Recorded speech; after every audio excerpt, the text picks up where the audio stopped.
Hi friends, welcome back to Roslin lifestyle. இன்றைக்கி நம்ம ஒரு சூப்பரான ரொம்பவே இன்ட்ரெஸ்டிங்கான ஒரு வீடியோ தான் வந்திருக்கோம். தங்கம் வாங்கலாமா வேண்டாமா? இது ரொம்பவே இப்போ இருக்கிற தங்கத்தோட உயர்வுக்கு அப்புறம் நம்ம யோசிக்க வேண்டிய விஷயம். நிறைய பேர் யோசிச்சுட்டு இருக்காங்க. அதை பற்றின டீட்டெயிலான வீடியோ தான் நம்ம இன்றைக்கி பார்க்க போகிறோம்.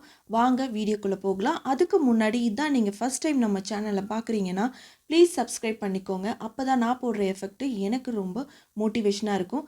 கூடவே இந்த வீடியோ ஃபுல்லாக பாருங்கள். பிடிச்சிருந்தால் லைக் பண்ணுங்கள், சப்ஸ்கிரைப் பண்ணிவிட்டு மற்றவங்களுக்கும் ஷேர் பண்ணுங்கள். உங்களுடைய கருத்துக்களை எனக்கு கமெண்ட் பண்ணுங்கள். ஓகே ஃப்ரெண்ட்ஸ், வாங்க வீடியோக்குள்ளே போகலாம்.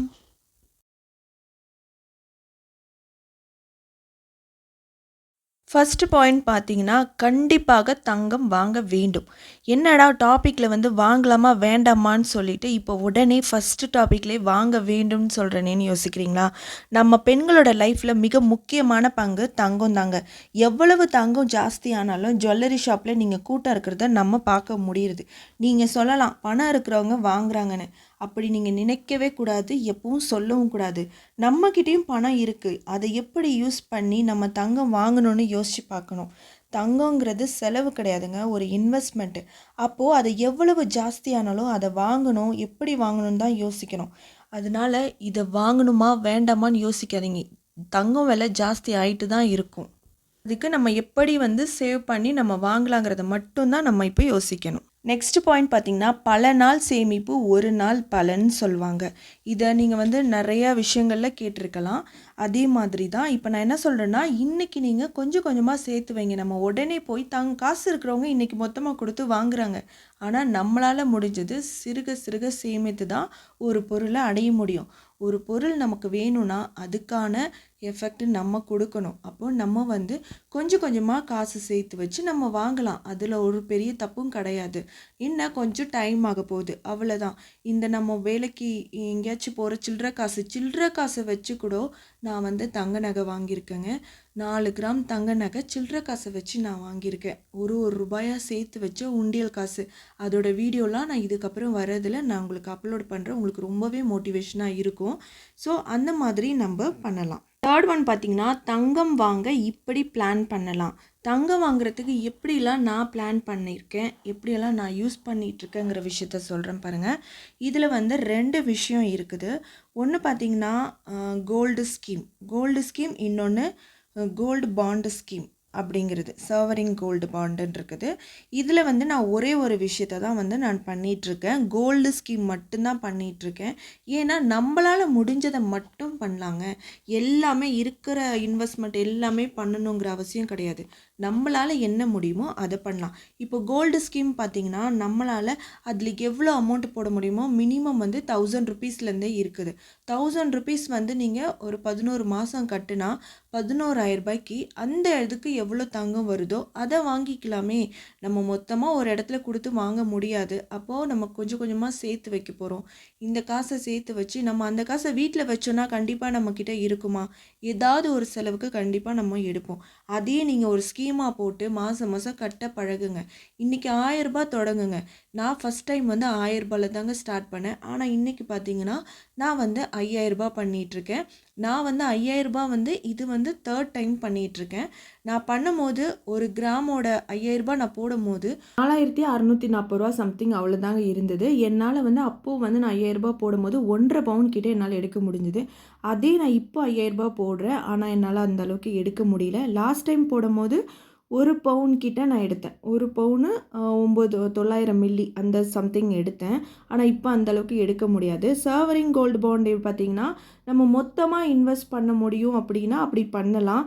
நகை நமக்கு தேவைங்க. ஓரளவுக்கு நம்ம நகை சேர்த்து வச்சதுக்கப்புறம் நம்ம சர்வரிங் கோல்டு பாண்ட் பண்ணலாம். இப்போ நான் இந்த ஸ்கீம் மட்டுமே பண்ணிகிட்ருக்கேன். நீங்களும் இந்த மாதிரி மட்டுமே ஸ்டார்ட் பண்ணுங்கள் ஃபஸ்ட்டு. ஃபோர்த் ஒன் பார்த்திங்கன்னா, கஷ்டப்படும் பெண்கள் இப்படியும் பணம் சேர்த்து நகை எடுக்கலாம். கஷ்டப்படும் நேரத்தில் அது நமக்கு என்ன ஆகும், உதவுங்க. கண்டிப்பாக இது முக்கியமான ஒரு விஷயம். ஏன்னா நம்ம கோல்டு எதுக்காக விலை ஏறுதே, நம்ம ஏன் வாங்கணும்னு நினைக்கிறோம் பார்த்தீங்களா? இதாங்க முக்கியமான விஷயம். நம்ம சின்னதாக நீங்கள் ஒரு காய்கறிக்கு கடை போகிறீங்க, அங்கே உங்களுக்கு பேலன்ஸ் ஆகிற மிச்சம் 10 ரூபா ஒரு சில்லறை காசு ₹5 ₹20 என்ன பண்ண போகிறீங்க? அதை நீங்கள் எங்கேயாச்சும் வச்சு திருப்பி அது ஏதாவது பசங்களுக்கு சிப்ஸ் அதுன்னு ஏதாவது வாங்கி கொடுக்க போகிறீங்க. இல்லை அதை சேர்த்து வச்சு ஏதோ நீங்கள் வாங்க தான் போகிறீங்கன்னு வச்சுக்கோங்க. அனாவசிய செலவு பண்ண போகிறதில்ல. ஆனால் அதை வந்து நீங்கள் ஒரு பாக்ஸில் போட்டு வைங்க, அதை மறந்துடுங்க. அதை சேர்த்து வச்சு நீங்கள் அப்போது அதை ஒரு ஸ்கீமாக போட்டு ஒரு நகை எடுங்க. அந்த மாதிரி தான். இப்படி கஷ்டப்பட்டு தாங்க நம்மளால் நகை எடுக்க முடியும். பணக்காரவங்க அவங்க போய் காசு இருக்க கொண்டு போய் கொடுத்து வாங்குறாங்க. ஆனால் நம்ம கொஞ்சம் கொஞ்சமாக கஷ்டப்பட்டு சேர்த்து தாங்க நம்ம வாங்க முடியும். அப்போ தான் நம்ம எதுக்காக அது வாங்குகிறோம், அது நமக்கு ஒரு இன்வெஸ்ட்மெண்ட். நாளைக்கு ஏதாவது நமக்கோ இல்லை நம்ம கணவருக்கோ தேவைப்படும். ஒரு இக்கட்டான சூழ்நிலையில் நமக்கு ஒரு பிரச்சனை, பண தேவைங்கும் போது அதை கொண்டு போய் நம்ம அடகு வைக்கிறதுல தப்பு கிடையாதுங்க. ஏன்னா நீங்கள் லோன் கேட்டு பாருங்கள், ஏதாவது ஒரு ப்ராப்பர்ட்டியோட டாக்குமெண்ட் கேட்பாங்க. அந்த மாதிரிலாம் ஒரு ப்ரொசீஜர்ஸ்லாம் இருக்குது. இதுக்கு பதிலாக நம்மக்கிட்ட நகை இருந்துச்சுன்னா கொண்டு போய் நம்ம வட்டி எங்கே கம்மியாக கிடைக்குதோ அந்த மாதிரி இடத்துல வைக்கலாம். எப்படி நம்ம எடுக்க முடியும் ஈஸியாக, அந்த மாதிரிலாம் பார்த்து அந்த மாதிரி இடத்துல நம்ம வச்சோன்னா ஈஸியாக நம்மளால் நகையை வந்து எடுக்க முடியும். ஸோ அதனால் சின்ன சின்ன விஷயத்தமா சேர்த்து இந்த மாதிரி நம்ம வந்து தேவையான நேரத்தில் அடகு வச்சு திருப்பி அதை நம்ம எடுக்க போகிறோம். அதோட மதிப்பு இன்னும் கூடிக்கிட்டே தான் ஆகும். நம்ம இன்றைக்கி வந்து ₹5000 ஒரு கிராம், ஒரு 15,000 வச்சுக்கோங்க. ₹15,000 ஒரு 2 கிராம் 3 கிராம் வாங்குகிறோம். அதே அந்த 3 கிராமோட மதிப்பு இன்னும் ஒரு 2 வருஷம் கழித்து ஒரு மடங்காச்சும் அதிகமாக தான் ஆகும். ஒரு ₹25,000 ₹15,000 கொடுத்து நீங்கள் ஜிஎஸ்டி வேஸ்டேஜ் எல்லாம் போட்டு வாங்கியிருப்பீங்க. ஆனால் அதோட மதிப்பே வந்து நாளைக்கு எவ்வளவு இருக்கும்? ₹25,000 இருக்கும். ஸோ அதனால் உங்களுக்கு தங்கத்தோட விலை என்றைக்குமே வந்து குறைய போகிறது கிடையாது. குறைஞ்சாலும் நீங்கள் பாருங்கள், ஏறும் போது எப்படி ஏறும், குறையும் போது எப்படி ஏறும். நான் அதில் லாஸ்ட் பாயிண்ட்டாக அது சொல்லியிருக்கேன். நீங்கள் அதை கவனமாக ஃபுல்லாக பாருங்கள், அது உங்களுக்கு புரியும். நெக்ஸ்ட் பாயிண்ட் பார்த்தீங்கன்னா, நானும் இப்படி தான் பணம் சேர்த்து நகை எடுத்தேன். எப்படி நான் நகை வந்து எடுத்தேன்னு பார்த்தீங்கன்னா, எனக்கு சில விஷயங்கள் இது வாங்கணும் அப்படிங்கிற ஒரு ஆசை இருந்துச்சுங்க. அப்போது நான் போய் கடையில் வந்து என்ன ஸ்கீம் இருக்குது அப்படின்னு இன்ட்ரடியூஸ் பண்ணும்போது, ஃபஸ்ட்டு ஸ்டார்டிங் வந்து நான் ₹1000 ஆரம்பித்தேன். அவங்க போனாலே நம்மளை வந்து அதை எடுக்க வச்சுருவாங்க. ஸோ அதை அப்போ பார்த்தீங்கன்னா ₹1000 போட்டு நகை எடுக்கும் போது, நான் ஃபஸ்ட் டைம் எடுக்கும் போது அவங்க வந்து ஒரு 1 இயர் 1 மந்தோட போனஸ் கொடுப்பாங்க. எடுக்கும்போது லாபமாக எனக்கு தெரிஞ்சுது. அடுத்தது பார்த்திங்கன்னா 0.5% வேஸ்டேஜ் அப்படி கொடுத்தாங்க. அது லாஸ்ட் டைம் எடுத்தேன். என்னுடைய தாலி செயினில் நான் அந்த எக்ஸ்ட்ரா போட வேண்டிய உருக்குகளில் ஒரு உருக்கு எடுத்தேன். இன்னொன்று வந்து அந்த எக்ஸ்ட்ரா தாலி செயின் எடுத்தேன். அப்புறம் பார்த்திங்கன்னா இப்போ வந்து 0% வேஸ்டேஜிங்க. ஃபுல்லாக 0%. நான் எவ்வளோது எடுக்கிறேனோ அதுக்கு தகுந்த அப்படியே நான் நகை மட்டும் எடுத்துகிட்டு வருவேன். ப்ளஸ் வந்து 3% ஜிஎஸ்டி மட்டும் கட்டிட்டு. இப்போது இந்த மாதிரி எடுத்திங்கன்னா உங்களுக்கு லாபம் தானே. 0% வேஸ்டேஜ்னால் நம்ம மொத்தமாக கையில் காசு கொடுத்து எடுக்கும் போது நமக்கு அப்படி பண்ண மாட்டாங்க.